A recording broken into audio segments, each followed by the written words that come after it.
All right, welcome back, everyone. Episode 4 here of Endurance Insights. I hope you're enjoying the topics so far. As always, if you got other topics that you want me to cover, drop them in the comments below or send me a message on Instagram.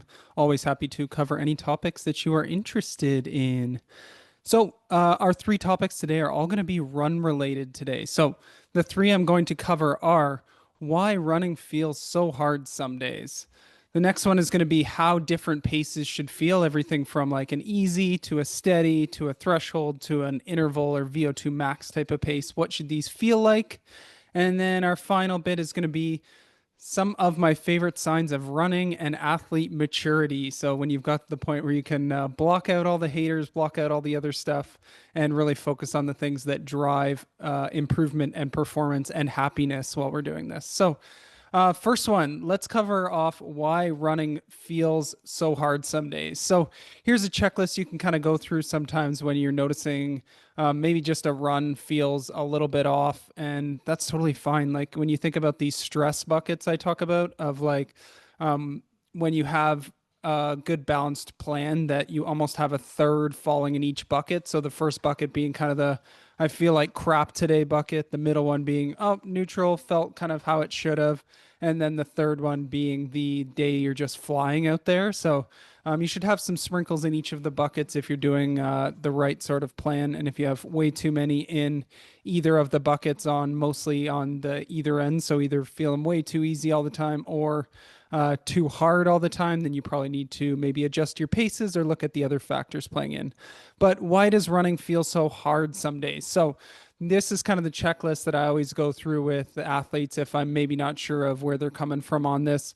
First of all, what were the weather conditions? Was it crazy hot that day or crazy humid? That's just going to lower your capacity to be able to perform at a high level on those days. And if you're trying to hold A plus paces on a day like that, then it's going to feel harder and the RPE is going to be higher and the heart rate's going to be higher and the pace is going to be slower for the same effort. Maybe you're running a hilly route. So if you live in a super hilly area, maybe you're running a hilly route and it's just going to be harder versus a flat route for the same distance. Like you just got to be aware of that. For females, maybe different time of your cycle and where your hormones are at. Definitely read up on stuff like Stacy Sims, and there's lots of great info online of how your sort of energy levels and energy stores change based on that time in your cycle. So check that out. Improper fueling is a huge one. So whether it's before or after workouts, so that's including the food you're eating, the hydration status you're at, as well as the sodium that you're taking in. So checking in on all of those three, how you're doing before workouts, after workouts, and in workouts. So I'm always prescribing to my athletes. If you're doing a workout longer than 75 minutes, we're starting to get up in that like 40 to 100 grams of carbs range. Depending on how intense or how long it is, we're upping those sort of carb totals in there. Or if people are having like a really big double day where they might be doing an hour in the morning and another 2 hour workout in the afternoon, or a three workout day, then I'm getting them to fuel there so they're not getting depleted and having to try and come back for the next workout. You might have accumulated fatigue from running more mileage. You might be in a build phase where you're sort of building more mileage, and it's natural to have the off run where your body's still sort of processing, and you might need to just back the pace off for one like that. Next one is maybe you ran fast or had a lifting session within the last 2 days. So it takes time for the body to recover and adapt to this stuff. So it's okay to feel a little bit sluggish on a few runs after that and maybe even your next workout. But when you're starting to notice a trend of a lot of workouts you're feeling sluggish for or aren't able to hit paces or just starting to feel harder and harder on all your runs, then you probably got to take a look at things and see what's going on there.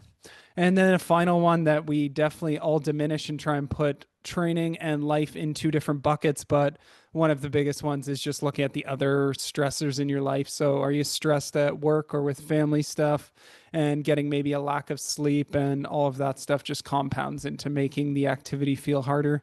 We kind of have this bank account total each day that we can spend on a variety of life, family, and workouts. And sometimes when you need to spend more on work or family, then you're just left with less capacity for a workout. So that doesn't mean you need to drop your workout. It might just mean you need to do it at maybe a lower capacity that day. Or if you're really, really stressed, turning a workout into an easy run, or that easy run, if you're just totally spent all your money for the day doing that easy run, can sometimes be detrimental and not even worth it. It's better to just go to sleep that hour earlier, reset for the next day, and hit it when you actually have the capacity to do so. So, those are some reasons why you might find running feels hard on certain days. Next one I wanted to talk about. So in my last video, I talked a bit about lactate and LT1, LT2 turn points and learning what those feel like for a runner and being able to identify when you're starting to cross over those various thresholds. But I want to talk a bit about how different paces should feel. So when we start at an easy pace, you should really feel like you didn't run almost after one of these runs. You're not running super hard to beat up the muscles. You're not putting any real tax on the aerobic system. So these easy ones are usually in that 2 to 4 or 5 out of 10 RPE range. You could almost have a full conversation or sing a song while you're doing this. And you could almost nasal breathe for some sections when you're on the real low end of like a 2. Not nasal breathing isn't something I necessarily recommend, but you could try that out. And if you're at like that 2 out of 10, you should be able to do that. But when you get to 3 or 4, you're probably still breathing out of your nose and mouth during that section. But just that's how it should feel for these like really easy runs. When you're getting into upper zone 2, this is more going to be in that steady state. So let's talk about a bit maybe just below that LT1 and a bit above it, which would be sort of that steady state or marathon pace. You definitely should not be on your hands and knees afterwards or needing to take big walk breaks. If you do, it probably means that you went out too fast.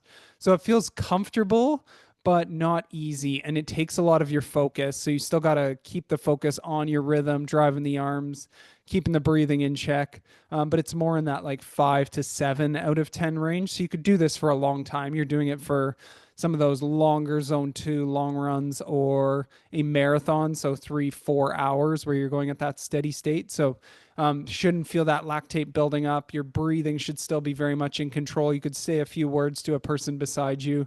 But if you were trying to have a full conversation at these paces, that's where you're going to start to notice a little more labored breathing. When we get into more of a tempo or threshold pace, so we're talking as we're starting to get into that upper zone 3, zone 4 type of spot, up around that LT2, is for most people, you're racing probably in the call it around an hour to an hour and a half, hour 45 sort of range, maybe even up to 2 hours if you're racing a half marathon. You can talk in very short phrases at this one, but having real conversations during this bit is just not going to be possible. It's comfortably hard and tolerable, but takes a lot more focus, and you're starting to get more of that labored breathing. But it's not out of control. You're not going too crazy with it. You just kind of feel like, okay, I'm definitely working here. You might feel a little bit of the sizzle in the muscles, but it's not this like spot where it's not sustainable. It'll feel like that if you're doing it for 90 minutes straight in a half marathon.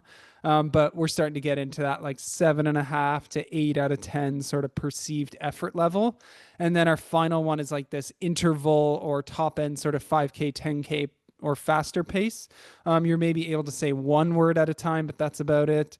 You definitely feel out of breath between intervals, and that's why we need to do shorter intervals at this stuff. A prototypical like peak sort of workout at this stuff is like a 4x4 where you're going super hard and you need big rests between it. But you think of like when you're doing 5K intervals, a lot of them are going to be 1K to a mile max, and so that's going to be in the like 2 to 4 minute range for a lot of your intervals there. It's not quite an all-out effort, but it's definitely getting up there where it's not going to be sustainable for a long time, which is why we break it into small chunks, or why it's only racing over a 5 or 10K. So usually like 50 minutes or less, down to mile races that could be like 5 minutes. So for most of those, it's going to be kind of an 8 to 9 out of 10. If you're racing something like a mile, it might be 9 approaching 10 out of 10. So that's how you should start to gauge how different efforts should feel. And when you see things like an easy pace or steady/marathon pace or tempo, threshold, half marathon pace, or interval pace or like VO2 max, 5K, 10K, you're able to sort of decipher how that should feel based on the day. So you're not always holding yourself to these perfect pace ranges. Know what that breathing should feel like, what that RPE should feel like, what the muscles should feel like. And that is a really good indicator when you get in races of, okay, is this going to be sustainable for the duration I'm trying or distance I'm trying to hold it for? Or have I gone out too hard and I need to back it off? Or have I gone out too easy and I maybe have another gear that I can turn it up? All right, that's that one. Final one here is signs of running maturity. This is a great post that I actually saw for Run 4 PRs, which is a great account on Instagram. So some of their top 8 signs for running maturity, and I really love these. Number one, you can take time off from running or training without worrying about bleeding massive amounts of fitness or not being able to come back and be a good athlete again. So a lot of people I highly recommend, especially at the end of the year, taking 2 full weeks off of running. And that's sort of the max you want to really take off before a lot of those gains you made really fall off. But if you're doing stuff like hiking, cross country skiing, biking during that time, you're going to hold on to most of that fitness. And that's the mental and physical reset you need.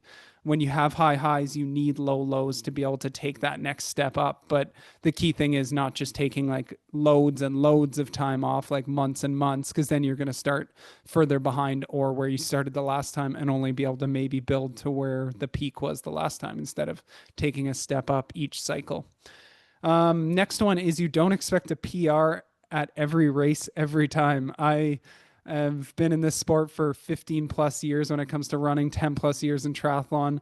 And yeah, those PRs are few and far between. Sometimes I get things rolling and get some good cycles and hit some PRs and a bunch in a row, but I'm also happy to go out to races and work on different race craft or do a race as a progression. And I don't have this ego where I go into races and I'm expecting to PR every time. If anything, I'm more glad the odd time where I actually PR. So it may happen and you get a lot of those wins early in your sort of running or triathlon career, but those start to become harder and harder to get. So you got to be able to use races as workouts or to work on your racecraft or fueling or things like that. Number three, if you have a bad race, you can still say thank you if someone congratulates you on finishing. So definitely can realize that one race does not matter in the grand scheme of things. The race is such a small percentage of this entire puzzle and 1% of our entire training puzzle. So I always say with races, you get that 48-hour rule to be pissed off and angry and feel all the emotions, and then it remains the same whether it's a good or bad race. You get back to work after that. So take your time, wallow in it, be pissed about it, and then time to get back to work, see what went wrong and how you can improve for the next one. Number four, you can start a race conservatively and aim for negative splits. This is one thing I see from people all the time. They're like, if I didn't go out hard, then I'm going to be pissed at the end of the race that I didn't leave everything out there. Most of my best races are ones that I've gone even pacing or done a build effort. And that doesn't mean that you cannot run your max potential by doing something like a negative split or a build in a race. And a lot of times it is the optimal strategy because it's going to save that energy and those carb stores and be able to not blow up your quads if you're running a downhill marathon and things like that. You also get momentum as you're catching people late in a race who are blowing up. And that again just feeds maybe this extra level that you could have never even got to if you had gone out too hard and you're just hanging on for dear life till the end. There's something so motivating as you just keep getting momentum going into a race and maybe get to paces you didn't even know were possible and get that flow state that you probably won't get if you just hammer out and try and hang on for dear life in every race. Number five is your identity is not tied to a race result or time. So for most of us, we're doing this as a fun hobby on the side. And sure, we can take it seriously, but there's so much more to life. We have family, we have work, you have the whole process and the community of training with people. So your identity is not tied to this race and all you did isn't a fail. It might have just been an off day, or maybe you did slack on the training a bit and you got to be honest with yourself that you did that and maybe figure out how to do better next time. So your identity is not tied in this race result or time. So don't put too much stock into every single race. Number six, you can say nice kick after you finish to someone who passed you at the finish line. How somebody else finishes around you is not a representation of how you finish. So I love when people are dusting me and late in a race, even if I'm having a strong race out there, like good on them. That's no reflection on how I did on the day. So take that apart, celebrate with people that they had a great race or had a cool moment in that race there. And it's not a reflection of how you did in that race. So chill out. Number 7, you ask others about their race goals and runs instead of always talking about yourself.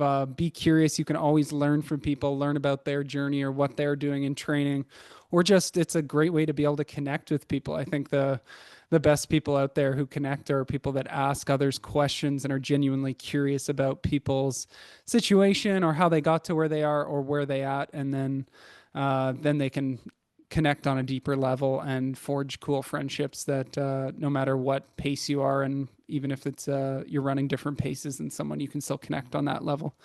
And then number 8 is a big one is you can run 2 minutes per mile slower than your marathon pace and not worry about losing fitness. If you are training enough, you should be happy, not even just training enough, but if you are training intense enough on your hard days and doing the right things around training total, then you should really enjoy taking those easy days easy. So that may mean, like what we were talking about before in this podcast, of sometimes you're going to be fatigued and you just got to use RPE on that day. And sometimes that means you're running super slow on an easy day. So listen to your body, put the ego aside. Doesn't matter what you're on Strava. I see so many of these. I feel like it's a lot in the like hybrid side where they're like, I will not run slower than 8 minutes per mile for any run that I'm out there. And I'm like, dude, I'm running like 8, 9, 10 minute miles, 6, 7 minute Ks on some of these like easy runs or trail runs that I'm doing. And I can still go out there and bang out